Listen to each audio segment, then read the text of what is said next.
ഓസീസിന് ഇന്നത്തെ മാച്ച് ജീവന്മാരുടെ പോരാട്ടമായിരുന്നു.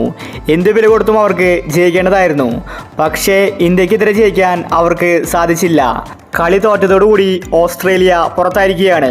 ഇനി അവർക്ക് കയറണമെങ്കിൽ അഫ്ഗാനിസ്ഥാൻ നാളത്തെ മാച്ചിൽ തോൽക്കണം. അതിന് സാധ്യത കുറവാണ്. ഇന്ന് ഇന്ത്യയുമായി തോറ്റ ശേഷം ഓസ്ട്രേലിയൻ ക്യാപ്റ്റൻ പറഞ്ഞ കാര്യമാണ് നമ്മൾ ഇന്നത്തെ വീഡിയോയിൽ നോക്കുന്നത്. ഇത്തരം ക്രിക്കറ്റ് ന്യൂസിന് വേണ്ടി ഈ ചാനൽ മറക്കാതെ സബ്സ്ക്രൈബ് ചെയ്യൂ. ഇന്ത്യ ഇന്ന് 205 റൺസ് അടിക്കുമെന്ന് ആരും കരുതിയില്ല. അതിൽ ക്രെഡിറ്റ് കൊടുക്കേണ്ടത് രോഹിത് ശർമ്മയ്ക്കാണ്. രോഹിത്താണ് ഒറ്റയ്ക്ക് നിന്ന് 92 റൺസ് അടിച്ചു കൂട്ടിയത്.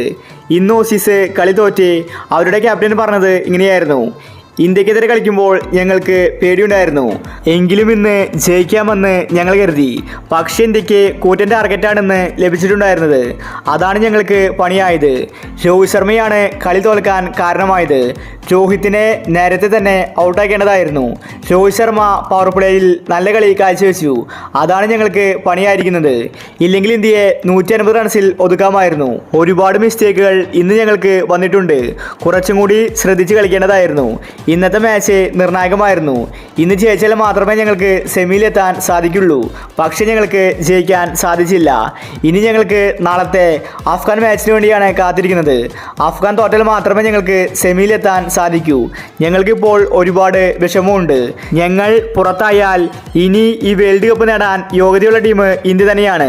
അവർക്കെതിരെ ജയിക്കാൻ ആർക്കും തന്നെ സാധിക്കില്ല.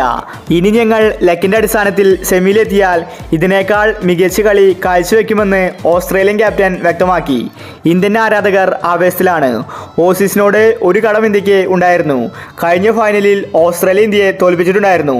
ആ കണക്ക് ഇന്ത്യ തീർത്തിരിക്കുകയാണ്. ഓസ്ട്രേലിയൻ ടീമിനെ സെമി കാണാതെ ഇന്ത്യ പുറത്താക്കിയിരിക്കുകയാണ്. കളി ജയിച്ചതിൽ രോഹിത് ശർമ്മയ്ക്കാണ് ക്രെഡിറ്റ് കൊടുക്കേണ്ടത്. അപ്പോൾ ഇത്തരം ക്രിക്കറ്റ് ന്യൂസിന് വേണ്ടി ഈ ചാനൽ മറക്കാതെ സബ്സ്ക്രൈബ് ചെയ്യൂ.